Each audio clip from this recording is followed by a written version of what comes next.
Hello and welcome to A Star to Steer Her By. This is the show where we are doing what you like. We're gonna do a show about DS9. What episode is it? 9. This is episode DS9. 146. My name is Jake. This is Chris. This is Ames. This is Caitlin. And this is still Liz. Whoa. Hey, Liz is back. You were with us last week when we talked about another thing, which I've already forgotten. That's for the best, probably. But we are back, and we're doing Star Trek. Star Trek, the next iteration, also called Deep Space Nine. I already made that joke. What? The first episode of TNG I called Yeah, but you didn't make it on the air. Well, You no, I'm made just it saying, in the episode. he's stealing my shtick. I don't didn't think even Jake know there was a saw it. shtick. Jake doesn't read the. I the know. Jake, episode you should probably keep your descriptions. hands off Chris's shtick. You don't want him getting excited. I mean, not without disagree. lotion.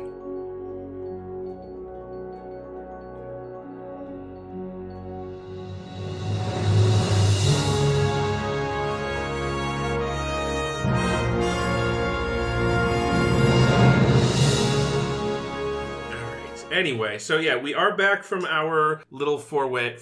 Our four-way? We're back from Wow. our four-way. We're always having Our four-ways four-way here. foray into... But with Liz here, it's basically an orgy. Oh, I was my. just watching. Actually, we had company for most of vacation. So. All of it. Yeah. Wow. We got freaky deaky. No, it was all of it. Oh, wow. Yeah. It was hot and heavy in here. Yeah. Yeah, the only one that didn't have guests was one of the recordings we did of us playing board games, which I don't know when that's going to air, smelled but crazy. Anyway, yeah, so we are covering the first episode, the pilot 2-part, 2-hour feature-length pilot of Star Trek Deep Space Nine. The title of the show is Eminence? Nope. Emissary. Emissary. It's elementary. not dear. to be confused with the TNG episode, The Emissary. Yeah, this is just Emissary. It is... It's an important difference. It's like Serenity or Eurythmics. See, they should have just put an exclamation point. or a ... like in all good things. Emissary ... Okay, so what happens in Emissary? Well, we open up. We're at the Battle of Wolf 359, which you'll recall from the Best of Both Worlds. Although this time we are following the crew of the starship Saratoga. Among that crew is a Lieutenant Commander Benjamin Sisko, and they're in the battle, and their ship gets attacked, obviously, by the Brogs. It's getting blown up, and the captain gets killed, and Sisko's like, everyone abandon ship. So they all abandon ship, and then he's like, shit, my daughter and son, my wife, and Yikes. my wife This got and awkward. her son are in part of the ship, and I gotta go rescue him. So he goes to try and rescue him. He finds the son, Jake, no relation, and And I'm Babs Bunny. and he also sees his wife, that Jennifer, but she is dead. Super dead. Can't save her, so they abandon ship, and her corpse is blown up along with the rest of the Saratoga. Was she definitely dead or just stuck? No, she got they scanned. She was scanned her. deep. They scanned her. So anyway, Oh, gotcha. fast forward. We are now introduced to the space station Deep Space Nine. Benjamin Sisko is now a full commander and has been assigned to be the commander of this space station. And now, naturally, this is not a Federation space station. This is a Bajoran space station. Bajor being the planet that Rolaren is from, among others. It's a Bajoran space station, but it wasn't originally a Bajoran space station. Originally, it was a Cardassian space station. You following along, people? Jesus. Barely. That's why it's pointy instead of a mushroom. Yeah, so essentially, the Cardassians were the occupiers of Bajor. While they were the occupiers, they had a space station from which they administered the Space thing. station looks pretty Cardassian. It looks like the little rib stuff on their neck. Yeah, no, that's what I mean. That's Everything why. that they do looks like their necks. Yeah. Love it. And so they have their little space I'm looking like station, that. but then because they abandoned Bajor, now it is the Bajorans run it. Fuck you. What the fuck is that? That's you, Jake. Is I was it gonna me? say, that isn't even me. Did Google start talking to me? It did. What the fuck? Okay. You know what's really funny What is did it at just look first up? I also believed it was my fault. Well, you're the even one- though you're it the made one- no fucking Wow, you just sense. gaslit the shit out of her. You got your phone out, and my phone's talking. What the shit? What did it just look up? I don't know. It doesn't say. It doesn't say. It just is a blank screen. Well, tell it to shut the fuck up. Shut up. All right, I've done that. Okay, anyway, where was I? So we're Done that. okay. We're on the space station. Can check that off Ben the Sisko, list. Benjamin Sisko has been assigned. He shows up with his son Jake. No relation. No relation. And they are there, and they're not very happy about it because the place is a dump. They meet a few peeps. They meet Major Kira, who is the Bajoran attaché to the Federation, who is now going to be administering the station. They don't own it. They're just kind of running it on behalf of Bajor. But they have Major Kira. They have this dude Odo, who looks funny. Turns out that he's also a shape shifter. I bet he smells funny. I bet he sure does. Snort me some Odo. He just looks like he's, I don't know. See, he just looks very sterile to me. I'd imagine he's probably... No scent. No, I bet he Yes. smells like that GAC stuff you used to be able to buy. Oh, from yeah, Nickelodeon. dude. Gak. That shit's It's stank. Actually, considering the color he turns when he's in goo form, he might smell like delightful caramel. Or He might ooh. also just smell like whatever's around him. True, like tofu. Yeah, you cook him in garlic. Yeah. We're also introduced to an old friend of ours, Morn. Chief O'Brien, who has been reassigned from the Enterprise, which is also there at the station dropping stuff off. It was nice of Picard to act like he'd be sad that he was leaving. Yeah. No. So Get that bitch wife with you? Good. Yeah, we really. got a few other characters. We're introduced to Nog, who is a little hooligan, who is the nephew of Quark, who runs the bar. What's a snefew? A snefew. It's a Ferengi thing. Yeah. Oh, okay. Am I Anyway, saying I'm it not right? going to introduce the whole cast of characters. If you really want to know, you can look them up. But there's a whole shitload of people. The Enterprise is they drop off some ships because remember this is a space station, so they could use some ships. So the Enterprise drops off 3 ships, runabouts, specifically. which we've seen before in Timescape. Something like that. The one where the Enterprise freezes and Picard draws a smiley face and some smoke. Yeah. Accurate. Okay, plot of the episode. Bajor, a very religious planet, and they're like, hey, we got these orbs that are kind of shaped like dog bones or apple cores. Why would they call it an orb? I don't Maybe it's know. just an incomplete orb. Yeah, maybe. Just feel so like- we got these sort of religious objects, but hey, guess what? They actually have powers. They can make you see shit. You go on a little vision quest. You see your dead wife. So they have these cool things. We meet this Kai Okapa, who's kind of Alpaca. Alpaca. Opaka, who is the religious leader of the Bajorans, and she's like, "Ooh, you're the emissary, Benjamin Sisko," and he's like, "Fuck this." And she has, like, absolutely no sense of boundaries and, like, is all touching on his face and shit. I'd be like, you need to get right out of here with that. I love touching ears, and I've only been hanging out with Ferengi. I'm Oh, by the way, starved. Give me your Sisko ears. has a major axe to grind with They've got Picard tons of over ears. the whole Locutus situation, so just Which FYI. wasn't Picard's fault. Well, you know. But can you really blame him? Who was on the Yes, TV saying we're no? going to kill you? Locutus. Yes. But that's not Picard. Looked It's like different. Picard. Same haircut. Or lack thereof. Different headgear, however. And they're like, well, fuck this. So Sisko takes the orb back to the ship where he shows it to his new friend, his old friend, Dax, His new old friend, who Dax. is a Trill, which we met before, and so her body is now the host to the symbiote Dax, who used to be in another body named Curzon, who was friends with Sisko, who was an old guy, and now it's a pretty young lady. So confused boner for Sisko. Sorry. says. Yeah, exactly. Anyway, Dax is looking into this thing, and then she's like, hey, I think I figured it out. I looked at the historical record, which, the Cardassians have never thought to do. And all signs point to there being something crazy in space over here. So let's go in one of our little ships and check it out. So they do that, and a giant orifice appears in space and sucks them in. And it's like a jade egg. the vacuum asshole. Of space. The vacuum space asshole. Now? Oh, wow. And they pass through the colon of the gods and emerge out of the other side. It's a double-ended anus.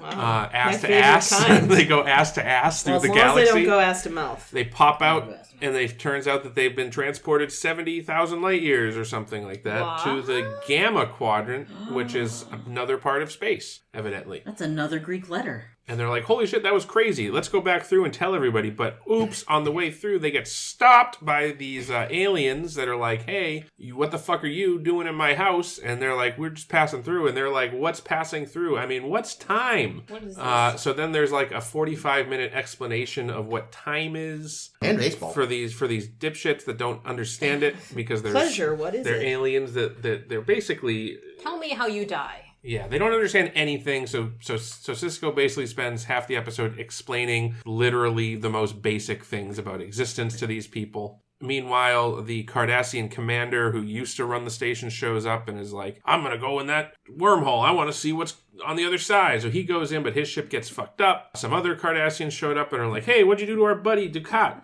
And they're like, we didn't do anything. He went into the wormhole. And they're like, what wormhole? And they're like, what? Shit, the wormhole's gone. Fuck. So the other Cardassian's like, fine, we're going to, if you don't show us where our friend is, we're going to shoot you. And they're like, okay, shoot us. We can defend ourselves. And then inside they're like, oh, we actually can't. And they're like, well, fuck it.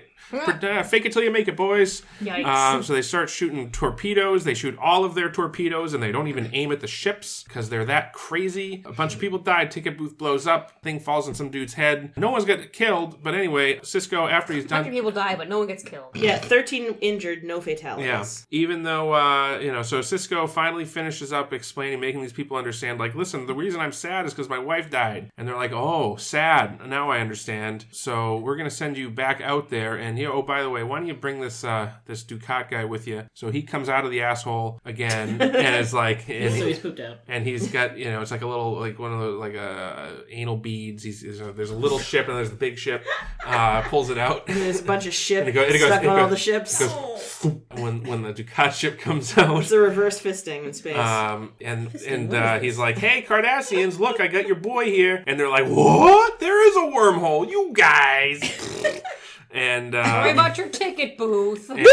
so everything's peaceful, and and they're like, hey, and then Picard comes back and is like, hey, Cisco, remember how you were so salty to me earlier? Well, fuck off. And Cisco's like, all right, and the end. I bet this will be our first in many, many adventures. Yes, exactly. Oh, I didn't mention Dr. Bashir, who wants to get in Dax's pants. He wants to get into Pouch. he wants to get into Dax's pouch, Can you blame him? root around in there. No, I can't, though. She's hot.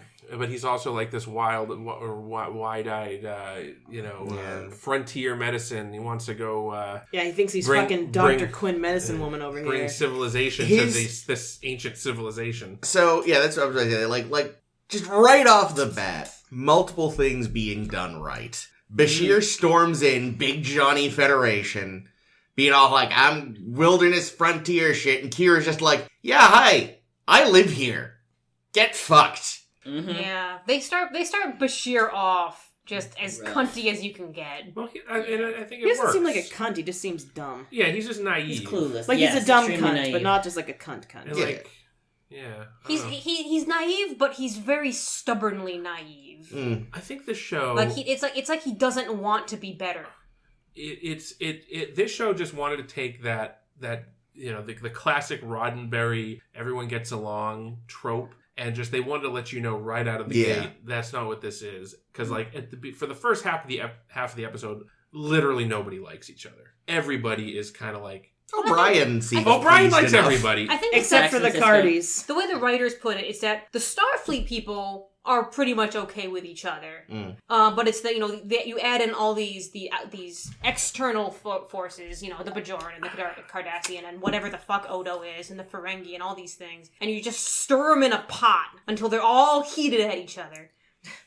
Till they're Because- soft and translucent. Yeah, because Gene The players get Roddenberry's to know each other. Gene's gone at this point, so they Yeah. can just do whatever they want. They can get out of the box. They can have a character hit on a woman and get threatened with a handbrake, which was also great. Yeah, they can have these long story arcs, because this is... If you can't not come back to whatever the fuck these orbs are after this, because what the fuck are these orbs? I mean, and like already just the characters, I already feel like I have a really good sense for who Major Kira is. I'm getting a sense of who Odo is, and Quark is great all the time. wears Yeah. it's such in He contrast. wears his to, sleeves on his sleeve. There you go. Like, there are definitely some things that are gonna evolve from here, but they're, like, these characters were very well developed to begin with. Yeah. Yeah, Pillar it's put really a lot of respect. work into these characters, Yeah. and it shows. And the casting, like, Yeah. that's another thing that really stands out to me about this show compared to Farpoint, which is like the acting in Farpoint is, you got a few standouts, but then like, Q is the standard. but for the most part, the cast was like the actors just were not quite there. But this one, right out of the gate, they're all really good actors. Like they're all carrying their scenes. Yeah. One thing I'll say, because I know Terry Farrell was the last one cast. And, they'd already been filming. She came and joined them on, their 11th day of filming. Oh, Sorry, wow. who is that? Dax. Jadzia. Oh, okay. And she was really young. I think this was one of, if not her first big gig. And she walks in and she has to say all the fucking technobabble. And everyone's already friends. And she walks in and, doesn't know anyone yet, really. And she felt so intimidated. And she felt so, it was so rough doing all the technobabble scenes that she basically, hoped that she had been fired on that first day. Oh. And, Bad first day. some of it is a little bit rough, like watching her and Avery Brooks, Cisco, in the runabout, their scene. That was a little... Yeah, I think that actually makes sense, because I do think that her scenes in general did feel like, of all of them, perhaps the least developed. Yeah, And I like that we still that's get her true. sass. Her trademark sass is already there. But the fact that her and Cisco are supposed to be old friends, from her past life as Curzon, it's not really. I wasn't buying it. Although you could also write that off as the impression I'm under is Jadzia. it's his first time meeting Jadzia, this incarnation. Well, of and also Dax. maybe he only ever knew her as, what was his name? Curzon. Yeah. I think he did. Like, before now. even knowing that Trill do this thing, Yeah, it it's would another be, thing it would to actually- be it would be weird to just suddenly make that change. Yeah, I think. mean, Bev has a very same change. I mean, with hers, it's different because she was having a sexual relationship. Yeah. But yeah, it's a, oh, you're this thing now. Fucking great. She could have made it work. She was being a bitch. Well, What is it? That I is think a it's bird. bird outside tweeting. Is that a real bird? Sorry, It's everyone. like, let's There's have an sex. asshole bird outside. It's an A asshole space goose. asshole bird? Yeah, but I read Um, that Terry Farrell actually took Avery Brooks aside and said, "I am struggling in this scene. Like he was calling her old man, and it felt like she was supposed to be the wizened character, and she's like, I can't do that against your presence because you're a bigger character than I am, and I'm less experienced than you. So can we work this out?" And they worked it out, and I actually liked his deliverance of Old man. calling her an old man. I think What? But You why? said you liked his deliverance. Oh, okay. I was Deliverance. like, why are we singing? Why are So I you did the deliverance. humming the creepy, rapey banjo sting? Why is that happening? Where's Bird? Yeah, that is a bad Dick bird. But yeah, she, I think, and again, especially having to do Technobabble, but I mean, she's on her feet very quickly, though. Yeah, it's interesting to see how she was already playing with how to portray a character older than her appearance. Yeah. Like she was the way she was carrying herself, the way she was trying to express herself. Like she was trying to really exude that sort of confidence, that self-assurance. Even if she wasn't feeling it at all. Yeah. They also decided that the Trill have spots now. Yes. Yeah, this Trill look the design completely. Oh, yeah. changed. Well, they took the makeup from some other alien, right? Yeah, there's footage because I think they did the first bit with Terry Farrell in the prosthetic head that the Trill originally had, and they didn't like it or something, or they said she was too pretty to be covered up or something like that, and they decided spots. Well, great. Yeah. Off to a good start then. Rick Berman. Yep. Berman. I mean, it's one of these things where it's like, in the end, it was probably better for the show because it was probably quicker to just draw the spots on every week instead of do the prosthesis. And Yeah. probably less expensive. So it's like, show your work. Well, your work was wrong, but at least you wound up at the right That's the right conclusion. phrase. I do like that off the bat too. That for the most part, the women characters that you meet, like at least the female presenting characters in Jadzia's case, although Jadzia herself is a woman, are like they're already miles ahead of TNG, where like they just all do girl talk and they have feelings and they have whether it's Bev with Picard or Troy With a with cake. sensing bullshit Oh, yes. and the chocolate, and all Or- that shit. Or Bev and Troy in goofy Yeah. workout clothes. And Kira comes in and is right off the bat, she's like, She's- I just want to murder she's- things, yeah, and mostly she's yelling Cardassians. she's yelling at a screen the first time we see her. Yeah, At- Jadzia just comes in all cool and confident, just being awesome. Yeah. Even Kaiopaka. Yeah. I kind of wonder, too, if, I mean, I don't know if this is why they cast Faye, but, I suppose part of what helps for Terry Farrell with kind of coming off as a little more mature is just the fact that she is so tall. She is Um, quite That's tall. true. So How it's tall is she? 6 foot. Just looked it up. Is How she is really? she? Wow. So I suppose that helps her literally stand out. Hey. Yeah, I idolized her as a teenager. Yeah, she was my. I had. Fuck, she I was my idolize her now. crush. She's hot Yeah, well, She's very pretty. and very tall. Here's a Awesome. question: like, how clear would it be to people who didn't see like the one episode of TNG that featured the Trill? How clear is it what the fuck was happening in her flashback when Curzon is dying and she gets the symbiote? I don't know. We've Possibly all not. seen I it. feel like okay. Possibly not. The information Great. that is presented, right? She's introduced, and it's very clear that there's something new and different about her, and it's definitely her body because Cisco's like, Mhm. and bantering. No, like, and then, you're 28, more like 328. yeah, so there's that, and then the flashback. I feel like it's very clear that there's a transfer going on of some kind, Yeah. and that when she opens her eyes again as Dax. Actually, I really like that was a pretty good switch. I thought that she did. If you know what's going on. Yeah, but I think you get it. I think enough is there to get you started. because I also don't think. Do they even say Trill in the show? Not Yes. yet. Oh, did they? She said he knows I'm a Trill. Oh, yes, that's Yeah, right. yeah. Yeah, She did say and that. that's his kink. But I also still think Everything is fucking Bashir's Bashir's kink, yeah. though. It's true. Can't even McGarrick I yet. don't know. I think honestly, because there's a huge makeup change, I don't think it's. I don't think even if you were watching the show and if you didn't already know, Would you be more confused if you watched The Host? I mean, you might, because the other thing too, and it's not really clear in this show. I mean, remember in the TNG show, they had the symbiote literally took over, Yeah, it, like, overwrites and you, right? replaced the complete true. personality. Yeah. Whereas I don't know if it was entirely clear from this show, but It's not. it is more clear in the future that each host is more of a blending with the Predecessors. symbiote person. So like, and as different hosts, as the symbiote goes into different hosts, it gradually assimilates more. It's closer to what they personality. do in Stargate, except that in Stargate they can still both talk as individuals. Too, Yeah, on the that's mouth. like the Tok'ra have like. It's like Doctor Half and Who. Whereas, well, no. So like the Goa'uld in Stargate are like the TNG, where the symbiote literally takes over and overwrites the underlying personality. Whereas the DS9's Trill are like the Tok'ra, where they share personalities basically. But it's still it's a different, it's its own thing still. Yeah. But it's still very cool. And I.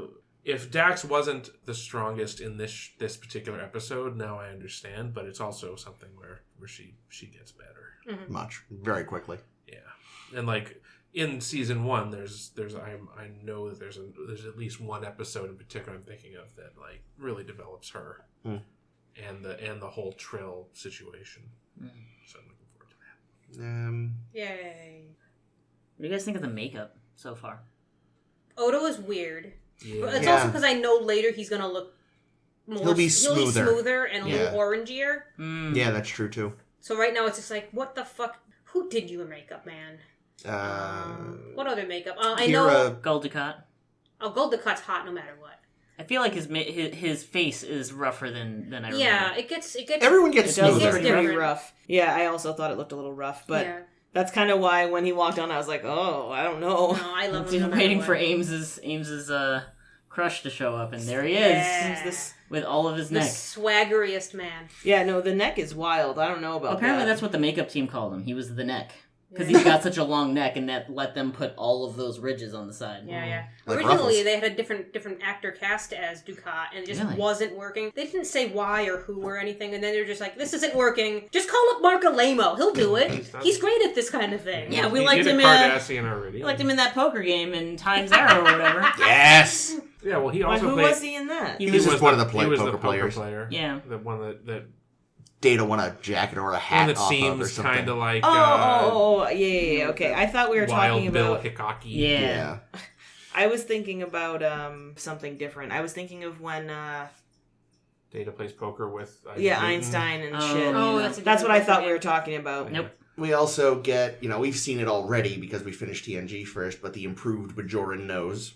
Yeah, Oh, without, yeah. without the little Less wings. stuff. I know that Quark was wearing the wrong nose Was this he? episode Mm. because his wasn't ready yet, so he had to wear Rom's. Oh no! That's And why we Rom- barely saw Rom. And apparently. Rom just wore his human nose. And I'm not even sure if that is Rom because I know in the credits that he's credited as a different character. Oh, is he? Not a different character. He's just really credited as like Ferengi in the background or something like that, like some Ferengi. I wonder if they had Ferengi. decided whether or not that was going to be Rom yet. Maybe not. I mean, like, they introduce Nog, Yeah. but they don't specifically. And I don't think they use the name Rom. He just says, "Oh, this is my brother's Yeah. kid." Yeah. Oh, yeah, that's right. That's right. So they introduce Nog. Yeah, and like the guy that hands him the bag that later turns out to be Odo is just some random bag. Ferengi I mean, there That was. turns out to be we Odo. do see Rom in the background. but yeah, he's, That's what I mean, he's like, just another background Ferengi. Like that's definitely something that had this been a later episode, Rom would have been the one handing him the bag. Yeah. Like, I don't know about this, brother. oh, Yeah. jeez. Yeah. a good plan. You know who's already great looking in the makeup though is Morn. Yeah, Yes. Morn. Morn looks I awesome. mean, that's just the actor. That's no. just how he looks. So you know what I found out, but before we recorded this. So I'm dating us right now, listeners. But Don't date us. today is the day that the New York Comic Con dropped new trailers for Picard and Discovery Season 3. And there's a scene, when I didn't notice this, but there's a bunch of people running, shooting little hand phasers in Discovery Season 3 trailer. And one of them is a Morn. Oh, I didn't notice that. Neither did I, but I will show you the still later. Is Morn the species? No, I do not know his species name. Oh, okay. Morn- Oh, Morn it's just I rather saw it standalone. written. It's like a Lupian or something like that. Oh. I think they did mention something called a Lurian. I assume that must be Something like that. Yes, Can hold many Elorian. loops, brother?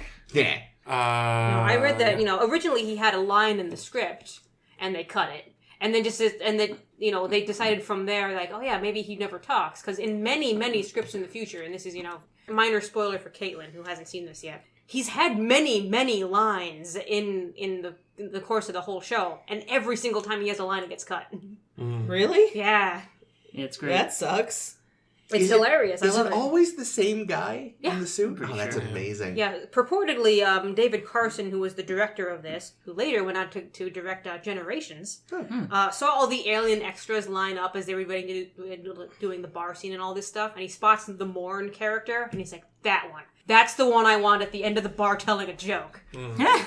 Well, yeah, and I don't think he's probably not been given a name. No, he in hasn't the had a show name No, yet. not yet. He does eventually become the character Morn, Yeah. which is a play on Norm. Yep. From Cheers, right? Which you Cheers. called immediately. Yeah. When I said his name was Morn, you went. Oh, I Morn? knew it. I knew it. Oh. You guys had told this had been mentioned to me Okay. at some point. So no, I'm not. Yeah. Man, if only there was an episode where him and Mr. Home have a conversation. Home has spoken I of think it. That's there true. might be though. I mean, I know there's an episode with Mr. Home. So Are we gonna see Majel? Oh, yeah. Oh yeah. Oh, I'm so excited. Can't get Looking rid of her. hot. She's great. You're gonna be shocked at who she tries to seduce. Everyone. I'm sure I won't. Jadzia? No, you'll see. You know, I know she shows up, but I'm not sure if I've ever seen her episode. It's pretty good. So- It's More than- pretty- there's more it's than pretty one. good. Oh, there are. Yeah. I thought there was only the one. Great. At some point, they started to write her well, so I'm That's true. excited Yeah. to. There's- I'm happy to have her back. There's one that I can think of that she's written really well. Yeah.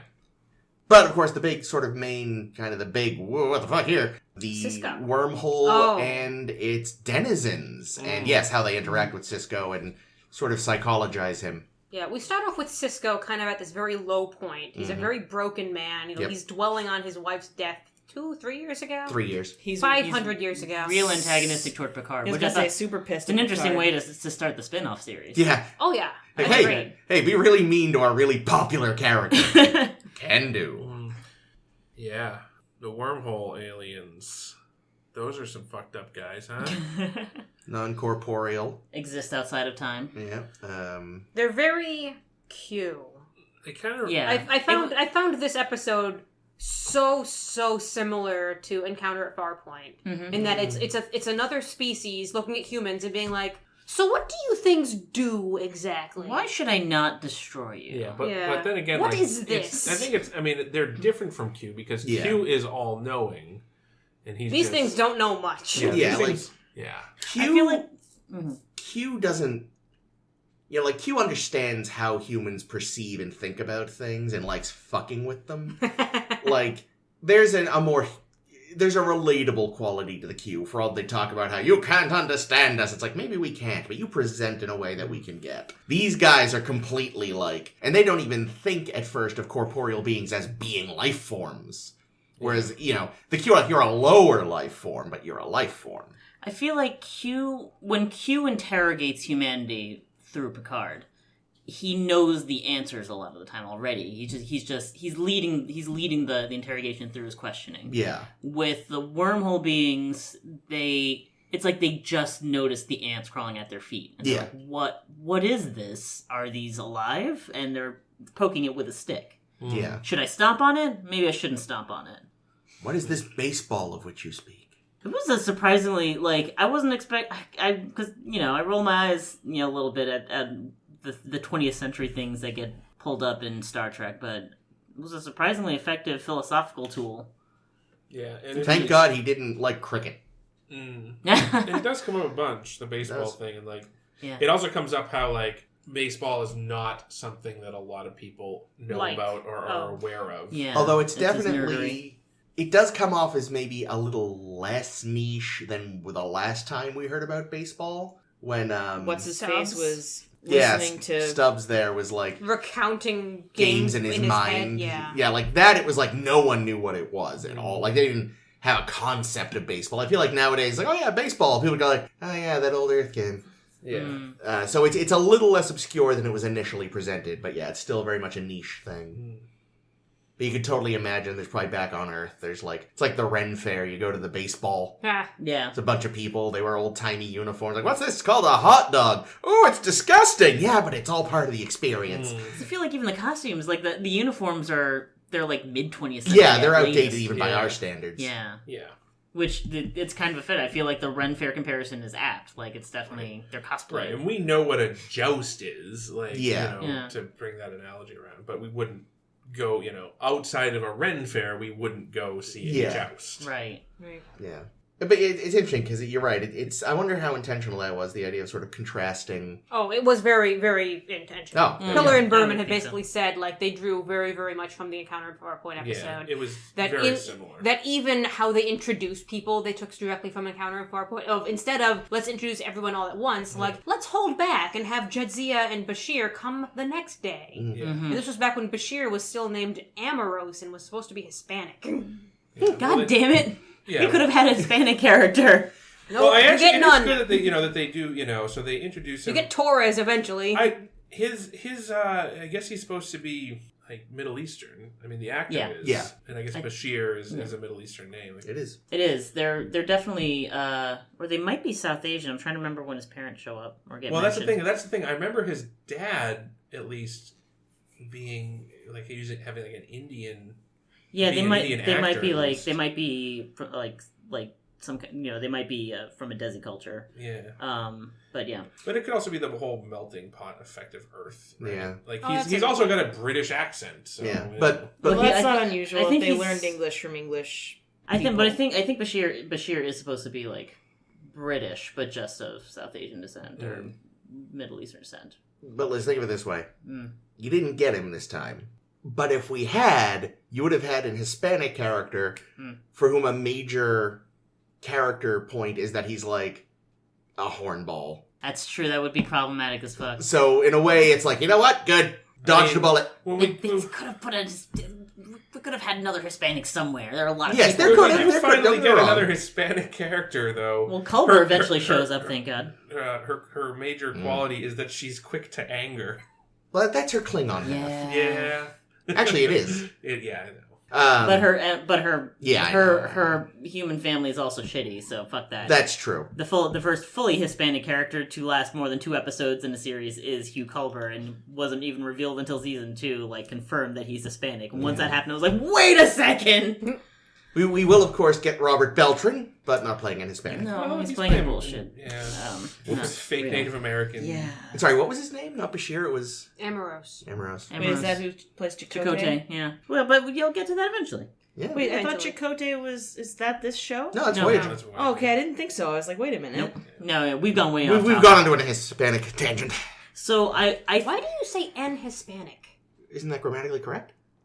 if you say "and historic," then I guess. Yeah, but only Brits say that. This is Chris. Yeah, but Boy, it drives me Governor! crazy. We're gonna have ourselves an historic and Well, yeah, Hispanic. it would be It's a Hispanic. What do you It's- say? Unhouse? No, it's And in-house. who's- But it is an historic event. Isn't it? No, It's not in I America. thought It is America, damn it. accepted, but not primarily used, especially not in America. No one's ever said this to me before. Well, that's a bunch of toss! I've been meaning to for a long time because whenever you say "and You've been trying to be historic," polite, it's like, Chris. oh, Chris is being British again. Oi, governor. I think there are also older generations of Americans also say that. Oh, maybe. Like, but they don't usually say "an historic." It's "an historic." Like Yeah, because the you H have to is just kind of drop elided, the H. which is why the N is there. An historic event. Well, yeah, Says because in- isn't N supposed to just go with anything that's like a vowel? A vowel. Yeah. In this case, it's a silent H sort We're of treatment. going- So it's to- an elephant, Yes, but it's An historic elephant. an umbrella. an historic umbrella. An umbrella. No, I don't like that. I I don't think know. Chris is having an existential crisis. I think he's just Googling. No, Yeah. Chris is gonna move to England now, so he can be with his people. Yeah, Sorry, did I bless just you. blow your mind? A little bit. Not gonna lie. No one's ever said anything to me. I've said. I've definitely heard "and historic" around and just thought it was a British thing. This is most of these things. What happened to that the But random "and docking Hispanic" things? I've never They're heard elsewhere. before. Wait, can we talk about the space station though? Yeah, So sure. like it is Cardassian design. I like Yep. the Oh, yeah, way yeah. it's made to look very Yeah, Cardassian. Yeah, and I love that it's Emphatically alien. just- Yeah, no, it is very distinctly not Federation tech. Yeah, you So- know what's really cool is that the sets have ceilings, so they had to come up with like really like interesting ways to light things because you can't just light things from the ceilings Yeah, anymore. no. Yeah. Because you can, and the director and their director of photography and whoever else, they're super proud of the scene where you first see Ops because they're like, we panned that camera all over the place and you can't tell where we're lighting it from, and haha. Nice. Very nice. Oh, good job, guys. So what I'm poking at your little model That's here. fine. I just took a picture. It'll be on the Facebook. The thing I like missing, about it People is who haven't missing, seen we're DS9 missing the before. pylons. I like- and ops. I like the docking Oh, that's where pylons. Ops is. Because what I like about it is when I think it was through some Reddit thread or something when I realized like when someone was talking about how they curve in rather than out, even though if you curve it out that would actually make room for a lot more ships to dock.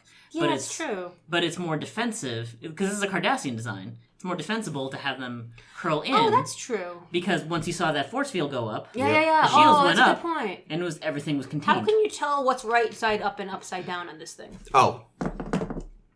This. They've got the little, like, Oh, look, little kind of warp core gondola looking thing come out of the bottom, Okay. which I presume is their main generator, and that's down. Could ships also dock on the bottom? Yeah, there's Yeah, they're pylons. docking. The pylons Yeah. Would go the up. ships have to be upside down? I don't know. That's space. Yeah, I was gonna say, yeah, well, they Yeah, once tend they not walk to do inside, things on which way different is the planes. gravity? I think. You do a flip. Yeah, I don't know. I mean, I assume the gravity, the no matter where you are, the gravity's always pulling this way. Yeah, especially because initially this, I mean, they've moved now so they're next to the wormhole, but this is initially orbiting a planet. And I think just for the sake of everyone's collective sanity, they would just choose a relative down for the whole station Yeah. and not have it flip halfway. That Oh would be man, weird. That'd be speaking really, of- really speaking of weird. the opening credits, Mhm. the opening sequence when you get to see the whole ship, or Yeah. the whole station, and you see like Bajor in the background. Watch the opening credit sequence next week when you watch the next episode. Mm. I will do that. Do that. Why, But- does it change every week? Not every week. No, just No, just. just the But it's no once. longer this ship No, is no more longer than next to Bajor at the I end mean, yeah, of it the does episode. change throughout Oh, the series. cool. Yeah, it eventually Station. gets a little Not every busier. week. But yeah, I mean, and it's not just you. Can't, we see the Enterprise docked, which actually gives a really good, Yeah. interesting sense of scale. Yeah. I wonder though, because one thing I seem to remember is that the scale is not always consistent. That's with, not a surprise. with how big various ships are when they're docked. Oh no. Yeah, you know that's true. I think because sometimes you also see a little person outside working on the station. Mm. Doing backflips? Yes. Yeah, so I mean, it's Is a it very, that same it's a, thing? Same needless guy. To say, it's Oh, a really? big, No, I it's just a mean big it's the same station. footage. No. We also, again, I mentioned during the talk that we get these runabouts. Yep. What's the difference between a runabout and a shuttle? So a runabout is a spaceship. It's like It's like a yacht. it's not. I mean, it's an actual ship with a registry number. With No, a that's warp true. core? Yes. Yes. Okay. It's a warp-capable So ship. it's the difference between a moped and a motorcycle. Yeah. It has small quarters, I think. Yeah, I think, exactly. It can be used for long-range travel, Okay, whereas cool. a shuttle is For small. shuttling. Yeah, it is usually attached to a mothership. We saw one, again, in the episode where the Enterprise freezes and the Smiley, Yeah. they're traveling via runabout. So Right. it's bigger than It's a full shuttle. of fruit. Yes.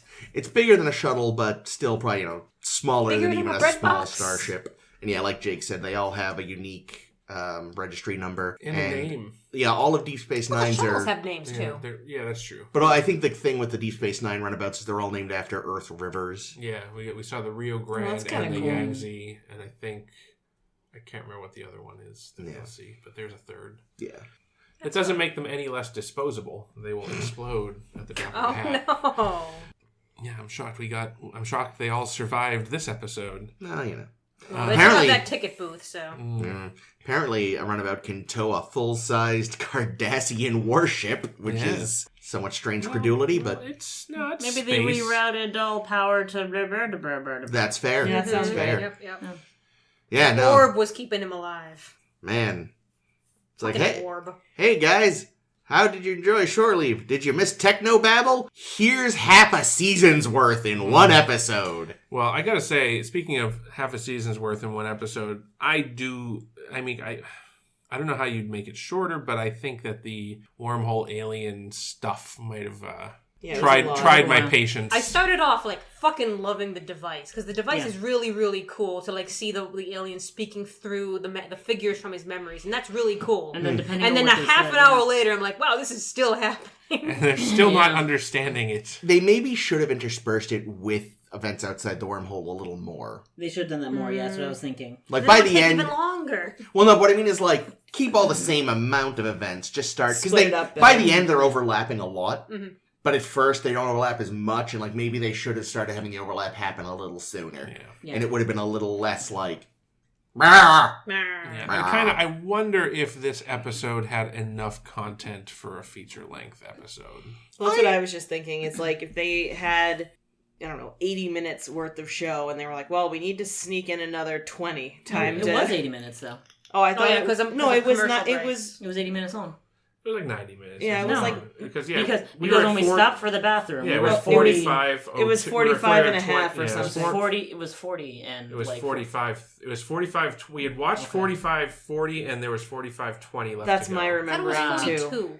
I think it was 45. Either way, I'm it was Googling between, it. it was between 85 and 90 I'm minutes gonna. long. I bet it was 91 minutes. Less. Way less. I, I'm gonna say- but I'm gonna say I remember the same 87 to 45-ish 88. minutes. And But either way, that makes sense. well then let's pretend that I That said makes sense. 70 That's fine. minutes and they needed to squeak out another 10 minutes. Yeah, and they even said, so, let's just I do do more of think this I do bullshit. think they padded They it. padded, yeah, exactly. That's all I was there was trying a to bit of get padding, at. yeah, you're right. I wasn't actually aiming think for actual numbers. There may have been a little, but I've definitely seen much more egregious padding from Star Trek before. The thing is, like Oh, yeah, padding, big padding time. is one thing, but this was where the sequence was just so long that even though we're learning new things with the teaching the aliens what time is, teaching the aliens what the past is, teaching the aliens what death is, it's like once they figure out one, the rest should go much faster than this. Yeah. Like really, I think they could have gone Yeah. straight to like it was really the moment when they're like, oh, you live in this moment, which is the moment Yeah. where.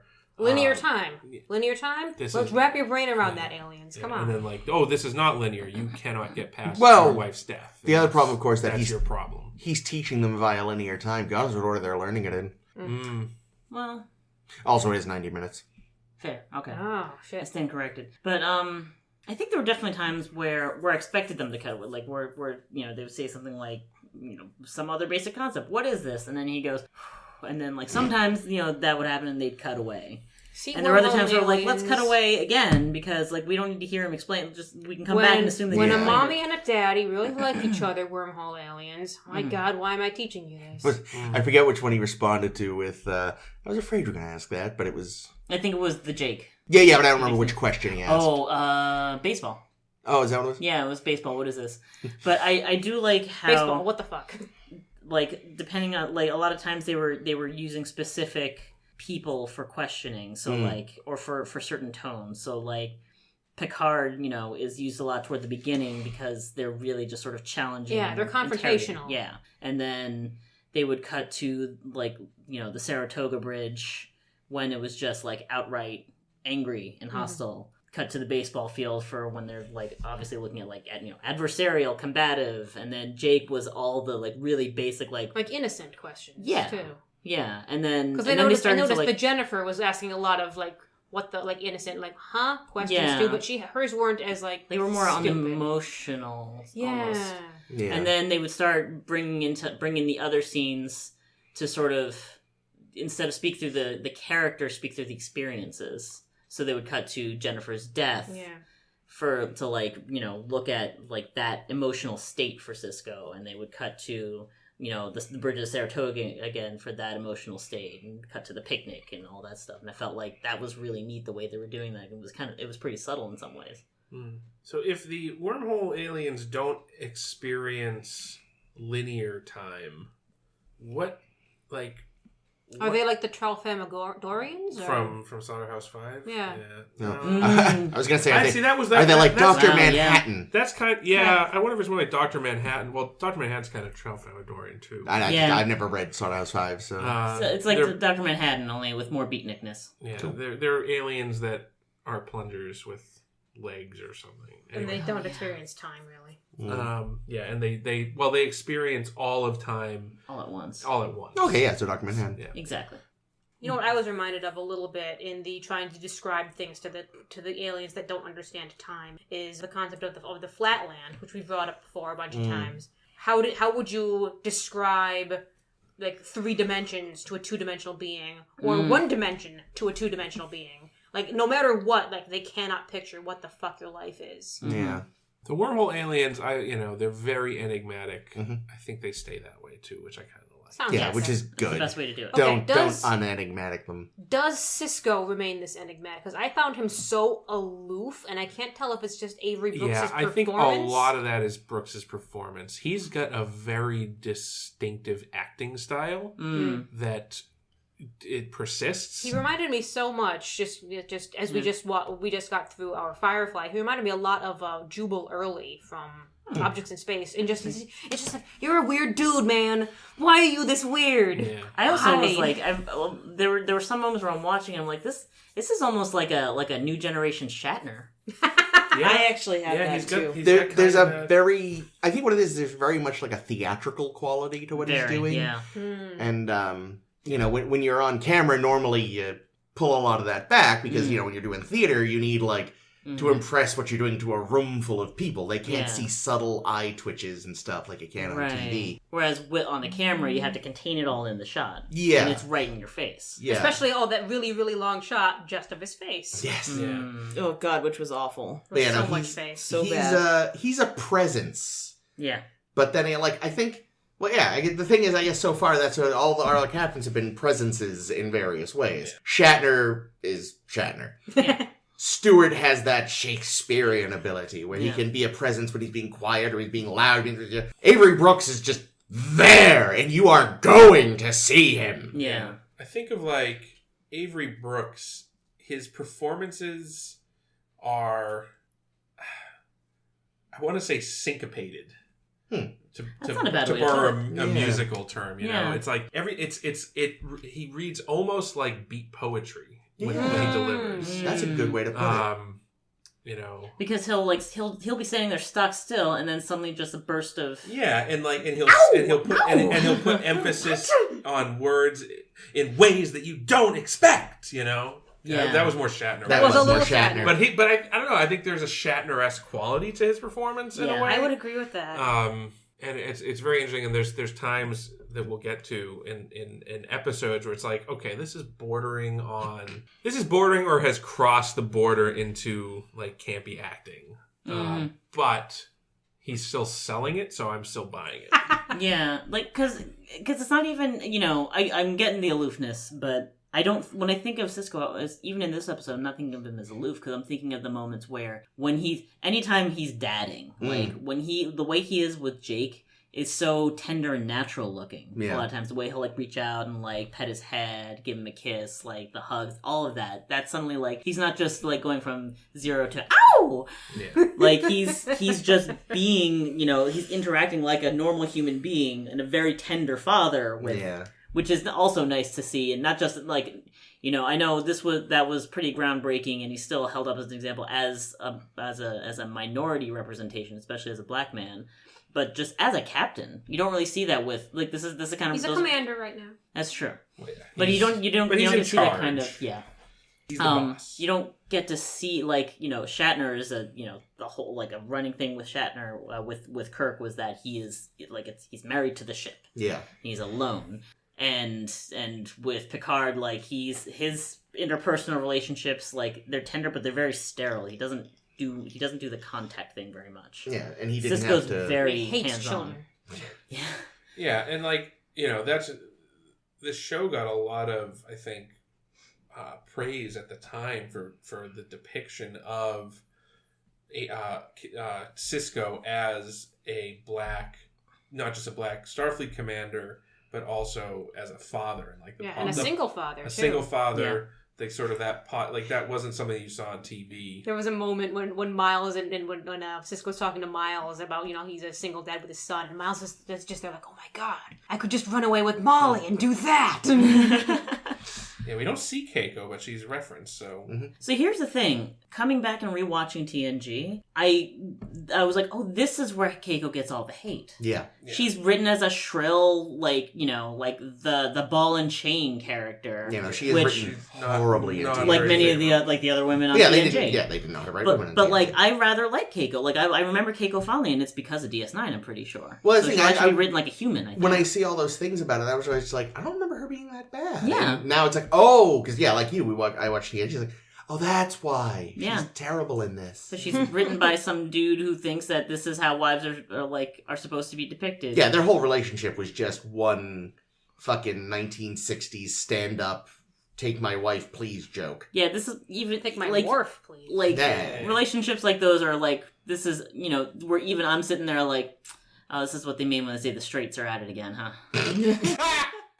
But yeah, no, we haven't seen her in this show, but we'll see her soon, I'm sure. You mentioned Jake Sisko. I want to bring up also the depiction of kids in Star Trek. Now, obviously, we had previously characters like Alexander, who was a whiny little bitch. Molly, Molly, whiny a little baby. bitch. Wesley. and Wesley, who was Ugh. just fucking Wonderkind, shithead. Yeah. Wunderkind ex machina. But now we got Jake Sisko. No Who relation. So far, no relation. Who so far seems like Just a kid. just a kid. Just a, Yeah. So far. Yeah. So we'll see. It becomes an interesting point of contrast, I think, throughout the series. We should keep track of Jake and just see How much we like or dislike Jake, or not just how much we like or dislike him, but the choices that they make for that character compared to the choice that they made for Wesley. Wesley. Yikes. Mm, Especially as when we get to points where it's like, oh, you're gonna follow in your dad's footsteps and join Starfleet, and it's like, actually, What if I want to be a traveler? yeah. yeah. So yeah, I don't know. I think as a kid, as a member of the main cast and a kid, you can be nervous because we've been burned. But I don't remember being terribly put off. No, I remember by liking him a Cisco. lot. How old is Nog supposed to be? Around When Jake's this- age, Yeah, Yeah. they're supposed to be of an age. What's interesting is though the actor. So like the actor playing Jake is obviously like Actually. 12 years old or something, and the actor playing Nog was in his 20s. Yeah. Oh, really? Yeah. Sadly, of course, this is not the first episode we've recorded since then, but it's first Deep Space Nine one sadly passed away a few weeks ago. Yeah. Yeah, the actor. I don't think I realized. Oh, you that. hadn't heard? Yeah, Oh. no. Aaron. Aaron Eisenberg passed away. Yeah. Poor guy. Yeah, he'd had health issues throughout his life. He was born with only one kidney. Yeah. Oh, He'd had it nice. replaced twice. Mm. So as of recording, I don't think they formally announced a cause of death, but probably something to do with his renal system, I would have to guess. Ugh. Yeah. Yeah. And it's actually kind of good because they, those two characters in the show have a lot of scenes together. Yeah. It's probably good that actor is older Mm. because I think it helps ground Sherlock Lofton's performance as a Yeah. younger actor. Yeah, it probably helped. And I of don't course, know. well, It didn't help Wesley whenever he was with with Data or Jory. Well, that's because I think the problem there was that you had these adult characters having to share screen time with a kid character, and you know, it just ends up seeming like this like precocious shit. well, it also didn't help that in the first season it was adult characters sharing a scene with a kid character, but somehow the kid was smarter. Well, that's what I mean. Yeah. Yeah. Whereas in this one, they're Both supposed to be they're kids. both supposed to be kids, so they can relate on that level. Yeah, so But- like none can set the rhythm of the scene. Yeah, exactly. He's a more experienced actor with more I don't know, Skill. ability. Yeah. Yeah. Yeah, I think the thing I'm most excited about for this series, as I was doing my research and noting that Berman and Pillar, like, were very, very specific in putting this on a space station instead of on another ship, because they've already got one of those kicking around, or on like the planet, which they considered for a while and said, no, let's be on a space station instead. Because unlike when you're on a ship, if you're on a ship and you have an adventure of the week, then you just leave.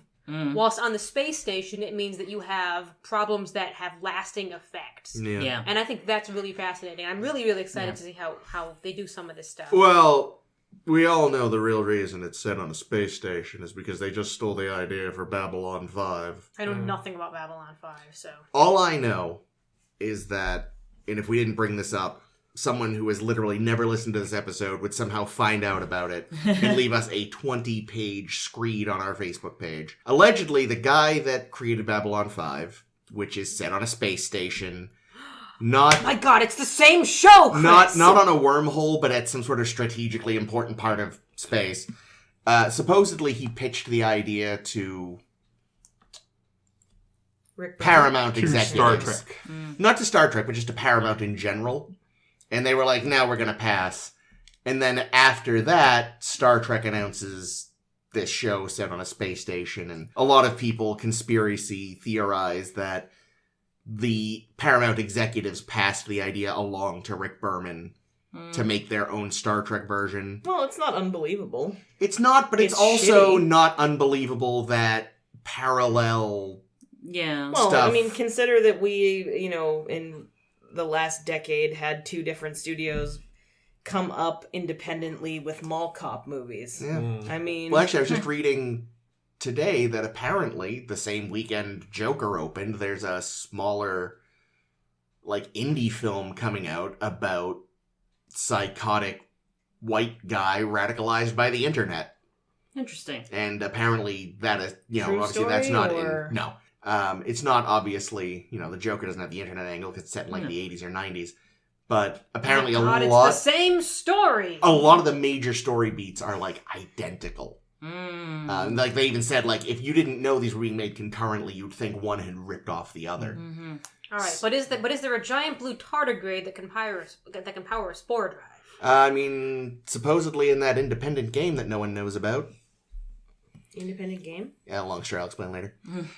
So yes, no, I just had to mention because, again, if I didn't, somehow a Babylon 5 fanatic would find out and, like, kick down our door. You think people are listening to our podcast? Well, like I said, it'll be someone who's never, somewhere in the back of their brain, Someone's they feel a talking about tingle. DS9. It's like, I must be annoying about Babylon Babylon 5! Just put hashtag B5 on our, Yes, perfect. on our thing.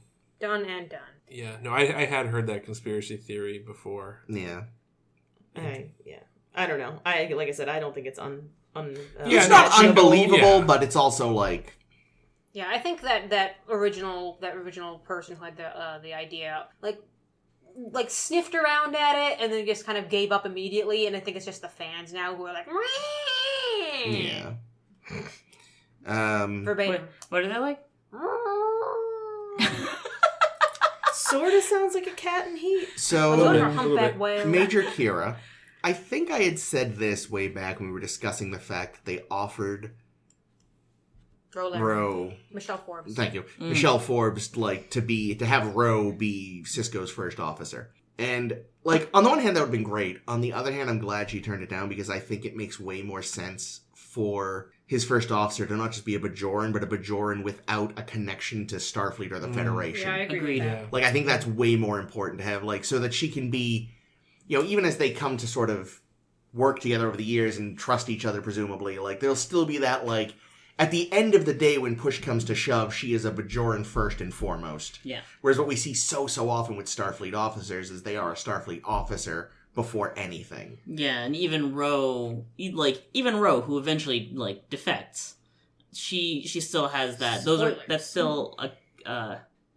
We've already covered previous that. I know, episodes. I'm joking. It's still that's a conflict for her. Yeah. Like, she still has to make the conscious decision to break off from like And there's Starfleet definitely- training, Starfleet ethics, Starfleet protocol, all of that. And you feel like there's Kira's like, some- I don't give a fuck. There's some regret when she does it. Yeah, Like, she knows she's doing the right thing, but she still kind of feels a twinge of she's guilt. disappointing her space dad. Yeah, whereas at the end of the day, the only, Kira cares about Bajor. Yes, she Yeah. cares about her people. Yeah, and I think, they had Ro. I like Ro, and I think I ultimately agree with you on that, just because Ro has a history that's well established as well. I think they give themselves a lot more flexibility to have A new a new character. character. Yeah. to And when we explore. were talking about, the whole, being stuck in the box, having interpersonal conflicts, it would be tougher to do that with people in Starfleet because, you'd feel like, oh, yeah, she's definitely going to do whatever Cisco tells them to because they're wearing the same fucking uniform. Yeah. But Yeah. no. Yeah, there's a command structure in place, whereas with this, I mean, They're closer to technically- equals. Yeah, and technically the Bajorans own the station, so there's a little weird power dynamic there, which can come into play from time to time, I think. Besides that, Nana Visitor's energy is delightful. Oh, Like yeah. she's Yeah, she she's is great. she just comes in right off the bat as like an angry chihuahua. Like she's a scrapper. She's what a 1940s reporter would call a firecracker. Yeah. Well, like, I wonder, like, in the scene when they're facing down the Cardassian ships in this show, I kind of wonder how the Starfleet officers on the bridge were feeling when she's like, I don't give a fuck! Fire all the torpedoes! We don't need them. Just fire all 6 and then fuck it. Oh, And they're just like, and O'Brien's like, oh, Captain Picard, what have I done this? Oh, heart stars and horseshoes. Oh. This poor prick, he's like, oh, yeah, I had a nice, cozy job maintaining. So he did smile when she counted. She's like, we're not going to win this fight with torpedoes. And he like had a little smirk like, all right. We're gonna lose this I fight. like where this is going. We're gonna get into a hand-to-hand dust-up with these fuckers. Yeah, I can imagine for O'Brien in particular, like, the opportunity to have a battle with the Cardassians is like, boy, yo, yo, yo, yo, yo, yo. Yeah, he's in. Yikes. But yeah, you gotta do it again, though. It's like, oh, let's see, I had a nice job where I sat and maintained one little transporter room. There's no chair in there, you his, idiot. His favorite Wow. transporter. Yes, which- Because of course he has a favorite. Yes, he does. But it's like, you got this room, you work on it, you get this simple little job all day, and now it's just like, well, good luck holding this shithole together. P.S. It was already crap, but the Cardassians broke even more things on their way out. And the UI is fucked. What is this? The computer's argumentative. The computer is just like, you shouldn't do that. Shut the fuck up, Dave! I can't let you do that, Dave. Oh yeah, Dave was Hal. Shut up, Hal! Oh, so speaking of which, that was one thing I noticed, that when he's on the station, O'Brien is wearing the Generations style black with color on top. But when he goes back to the Enterprise to say goodbye to Picard, because none of his other friends gave a shit, Oh no. he Let's assume that he said goodbye elsewhere. It's fine. He He just came from the farewell party. but anyway, he changed back into his Enterprise uniform. his TNG costume. Which makes you wonder if, like, those scenes that were filmed on the Enterprise set might have just been like after filming an episode of TNG. Kind of was thinking. They're like, hey, why don't you stick around so we can get this scene that we're going to put in the pilot for the other show? That makes sense. Yeah. Yeah, no, I like to think that, he was down in engineering getting shit-faced with Geordi and Argyle. Fucking Argyle. He never left. He's just he's the chief of the night shift. There you go. There you go. That works. Surely the guy who played him was fired, though, after his shenanigans. Oh, yeah, totally. But I just mean in What was the universe. shenanigans? He, started a letter-writing campaign to make Argyle the chief engineer, but he told people to start writing in before the episode that Argyle, debuted in actually went on. Yeah. So they were like, That's uncomfortable. We love Argyle. I do remember you mentioning this, actually, yeah. Yeah, that was ages ago, because Yeah. it's when Argyle was still a thing. Yes. Poor And- Argyle. And he The only true Argyle, though, is the driver from Die Hard. Cool. So we start off the series already swamped with religion, which big is time. something that's already going to be uncomfortable Mm-hmm. Well, it's definitely a new element for TNG in the way that it's being used for here. Star Trek. Trek. Yes, General, for yeah. DS9, all of that. Yeah, because Yes. we've kind of touched on religion of different people, but not like Sure. one where one of your main characters is very strictly religious. You have another character who's talking with basically your priestesses, kind of an equivalent kind of a Kind thing. of like a pope. Yeah, she's Yeah, more like the who's Pope. given Yeah, you like like a patriarch. sacrificial orbs. Oh, she's a patriarch. It's like Orthodox Christianity, right down to the The big flat hat. Yeah, the big hat and the veil. Like, okay, yeah. So she's like a patriarch. Go on. Sorry. Cool. No, it's something that. Sorry, I'm sure there's a proper name for the hat. I don't Oh know it. no! Yeah, Patriarch hat. it's something that I never know how I'm going to feel, but it already sounds like the line that Kira says is like the thing that's holding our people together is our religion, and I'm like, wow, you guys must be fucked. Yeah. Do you still have Well, what's like interesting replicators? is that their entire religion seems to be built around Orbs? the orbs, No! which are sent by the wormhole aliens. So No one tell them the aliens don't think they're people. yes, yeah, and there's actually an interesting thing that I'm surprised is not more of a problem, and that's the fact that Kai Opaka declares that Cisco is the emissary of the prophets of their religion. Like he is literally Not the Kalar kind of emissary that we like. Yeah, no, he is a religious figure in their culture now. Yeah. Interesting. Which is probably Yikes. interesting, not just for Cisco, but Yeah. for like somebody at Starfleet's like, wait, what? Yeah. Well, that's like if you two were Catholic, or you were Catholic, and suddenly Chris has been sainted, and you're like, working for him or some shit. Yeah. Well, it's like, yeah. Or if Chris was the new Messiah. Yeah. We're all in trouble if I'm the Messiah. Or the Dalai Lama, or something like that, or But some other lama. Seriously, what we for here? Alpaca. Do whatever you must, short of violating the Prime Directive. Beep boop beep. Hey, fun story.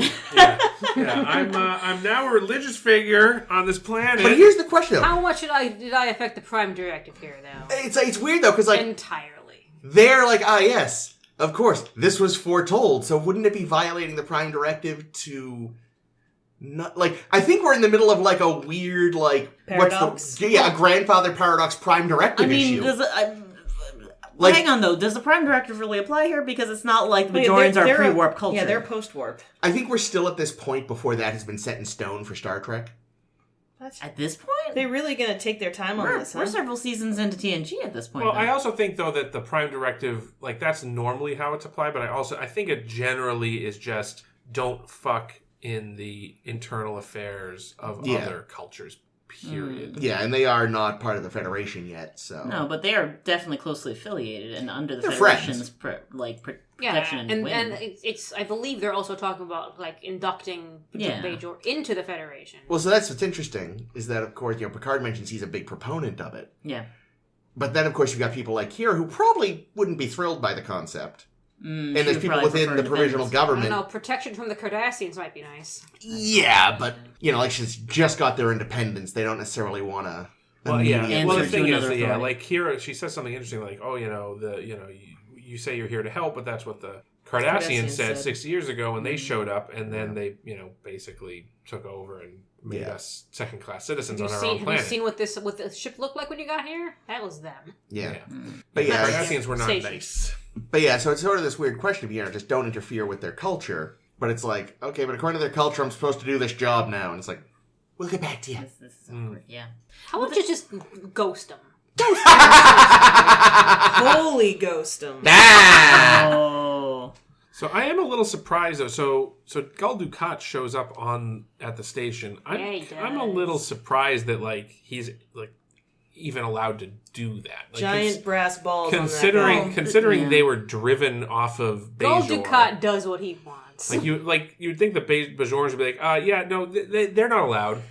We don't let them here, especially that guy. Yeah, but, it's the Federation. And if there's one thing they sucks so hard at, it's dealing with the Cardassians. Well, they're There's probably this just trying to tenuous piece. play nice and like not fuck everything up. Like you Yeah, feel they like it's established just peace. it's just like telling him he can't come in is just the slight to like bring it all this- tumbling but down. you could blame it on the Bajoran. Like, you would think, though, that, like, well, I mean, it hasn't really been established. That's a good way to how deal with the shitty, with the Bajorans. like, how shitty. I mean, we know that there was, like, camps and shit like that from TNG. Bro, yeah. But it hasn't quite been established just how brutal the occupation was, which will be further established. But we know, like, what happened to Rose's dad. Yeah, it was... You know, like, there's some fucked up shit. This to me is like, you know, some high-ranking Nazi getting off a plane in Tel Aviv and being like, "Hey, everybody, I'm here." That's, You know? yeah, that's apt. It's like, maybe not the right time. That was a great scene, though, because, like I said, after watching, like, again, like, every interaction between the Federation and the Cardassians and TNG is just like...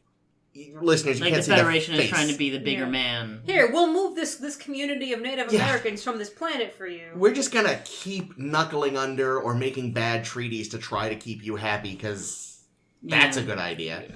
Okay, Cardassia, we're bent over. Come on over. So it's really nice that, you know, fucking Johnny Cardassian shows up with his usually, as usual, very unsubtly veiled threats and everything. And he's like, yes, this was my office 2 weeks ago. And Sisko immediately makes himself comfortable in the chair and is like, well, you can visit whenever you want. It's like, where were you during the negotiations?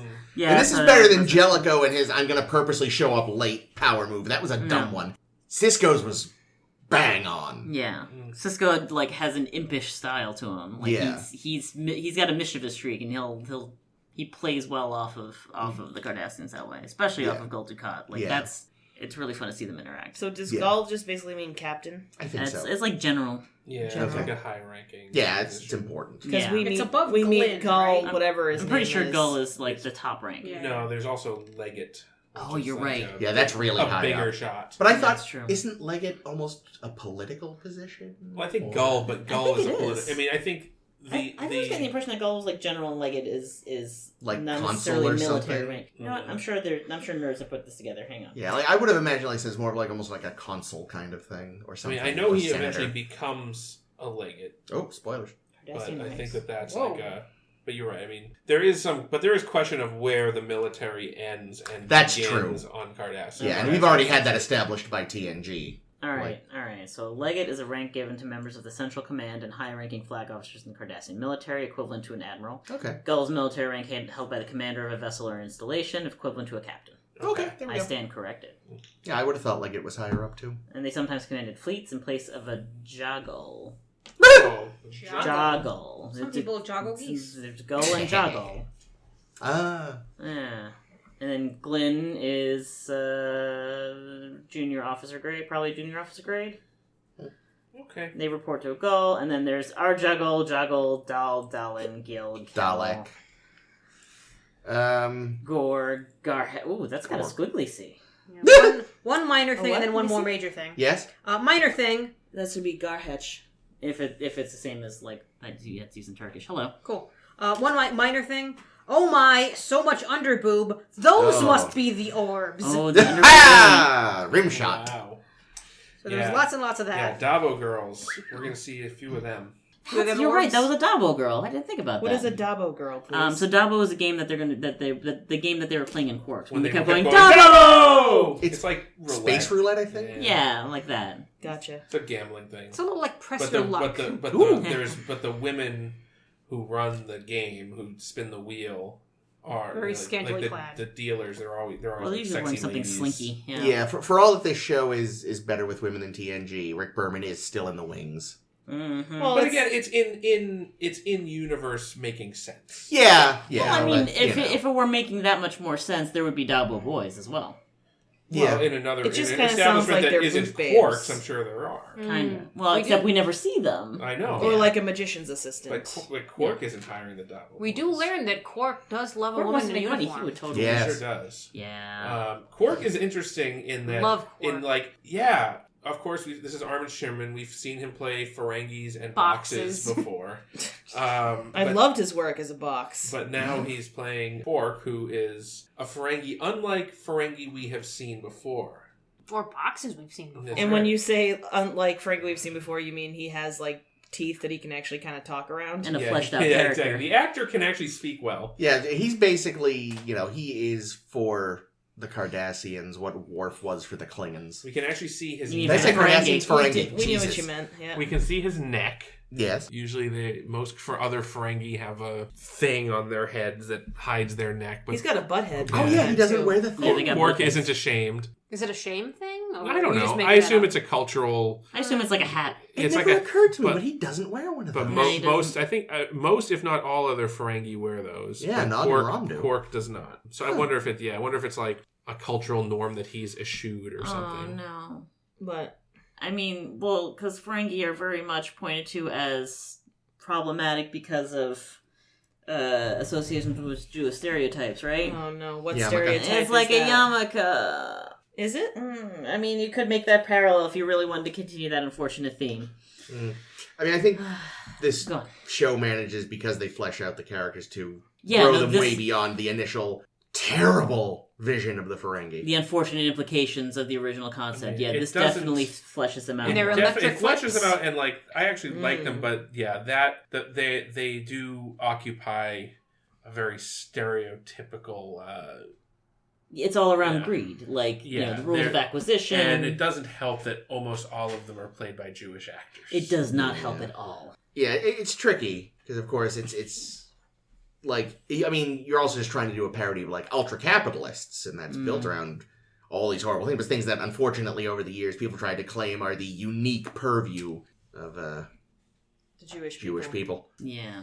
So it's like, ooh, Maybe does that make whoever thinks they're Jewish? Does that make them the racists for seeing these qualities and thinking Jews? that's not what I was aiming for. No, I know. I but yeah, like, because when they first introduced, they're talking about it as Yankee traders. Yeah, But- yeah, that's what Riker says. Yeah, but then it like I think he heard you. wasn't written that way, kind of. Yeah, I don't know. Well, that's not what Riker says. Isn't that what the Forge says? Oh, I don't remember. Well, the Forge and Somebody Data are said it. talking about it Yeah. loudly in Yeah. front of the phone. Like, of course he heard you. Oh, they're gonna hit us with their electric whips. Oh, Jesus, Nice. thank God they got rid of those. But yes, Quark, Quark's got one liner. great suits. Yep. Oh, God. Have So a I love variety of crazy suits. like the costume design on DS9 in general is much more hit I than don't care miss. for Odo's. Odo's Odo- is no, like I the think jumpsuit they- uniforms I don't like. I think they No. changed the cut of his eventually. I feel like it was fitting him I strangely. hope so. in He this looks one. like he's in a Batea sack. I mean, Well, also, yeah. I just feel like he's very beige. It's also. I mean, Oh, they're not gonna change the Odo's- color. Odo's Oh. uniform is also just his skin. True. Because he's a shapeshifter. Because like when So he he melts, could change it, but he chooses like not to. otherwise, He when he will. Don't worry. melted, there would just be a pile of clothes. But there's Sure, not. yeah. When he reassembles, he's dressed. So, So when he melted as the bag, where did the latinum go? it showed the bag melting around. Oh, the I missed. latinum. Okay, I didn't see the latinum. Yeah, still it there. was still in the locker. Got So it, when got the Cardassians get back, there'll just be a stack of latinum. And they'll have to carry it with no bag, and it's going to be Like, very oh. awkward and annoying. Oh The no! old- And leave it to first that world Ferengi to problem. give me a Melting self-disintegrating bag. The one thing he didn't leave was one of the Cardassians threw a sandwich in there he was saving for later. And Odo was like, mine now. Nah. Got a sandwich. Your headcanon is weird sometimes. Yeah. Sometimes. So does the sandwich become part of Odo? Yes, and he just His like DNA wiggles is it over now to his stomach and now 0.2% DNA. Well, see, yeah, I or sort of sandwich, imagine rather. he's kind of like the big blob from Futurama, where he just kind of shoves stuff into his maw, and Mhm. presumably those things would just eventually dissolve and become Yeah. part of his being. Mm. So yeah, no, he just took he took the sandwich. He probably like spit out the plastic wrap, but kept the sandwich. So He now was like- he's what, part corned beef? Yeah. Now, I wonder how. Sounds delicious. I wonder how Cisco was able to convince Quark to go along with this plan. 'Cause that seems, Right? That's it. Like it's like, hey, Quark, I need you to shut down. I know your bar is incredibly busy right now, and you're making money hand over fist. But would you mind shutting it down so I can play these Cardassians for fools? Nog is still in the brig. That's true. Mm, Yeah, I guess he has that on him. maybe he offered him extra latinum. How much does Quark favor Nog over Prophet, though? Mm. It's too early to be sure. Yeah. Anyway, one final thing I wanted to bring up, Mm. because I'm I think it's dumb that the episode is called Emissary when we've seen an episode of TNG called The Emissary. Yes. But the original title that they originally had for this episode, before they just went with that, was The Ninth Orb. No. Sounds No, like no, that sounds No. stupid. sounds like a Dragon Ball Z Not title, a- doesn't it? Sounds like a not a good B-movie premiere title. You know, Yeah. not a good title. The Ninth Orb sounds like... It honestly sounds like an issue of a comic book that's having a larger arc. It would be like, The Test of Will's Part 3, The Ninth Orb. Yeah, I could see that. Like, it doesn't feel like a standalone thing. It feels like a subtitle for a larger thing, and no, that's terrible. Yeah. Emissary's not good, but that's worse. Yeah, well, the working title of the whole series before they just kind of like let it be Deep Space Nine because they were like, the station's called Deep Space Nine. Let's just have that as our working title until they gave up and made that the title. Was The Final Frontier. Oh. Yeah, I had a feeling. Like, as I was thinking, like, what other working titles would they have had? I'm sure Frontier was in there somewhere because this is supposed to be the frontier town of the wagon train. Let's space. name a series after our worst movie. Mm. It's stupid. It's very, very, very stupid. Yeah. They were like, we've named movies after episodes before. Let's name a series after a movie, but not just any movie. The worst The one. worst one. Disagree. Well, and Up until that point. Nemesis hadn't come out yet. None of the TNG movies have come out yet. My ratings are right over there, and as you can see, I rate 5 over several movies. That's true. That's Well, true. because you're foolish. Hey, you can just... So let's name the series The Search for Spock. Yes. The search for Spock. Every episode just has to end with, comms. Has anyone seen Spock? Did Mr. Spock return my call? Oh, yes, sir. He missed you. Sir, call him back. Damn it. Like, it's a 7-year game of phone tag. And in the last episode, Game Nimoy, of Phones. Nimoy finally shows up. Yes? Dear God. And Odo's like, I got a sandwich.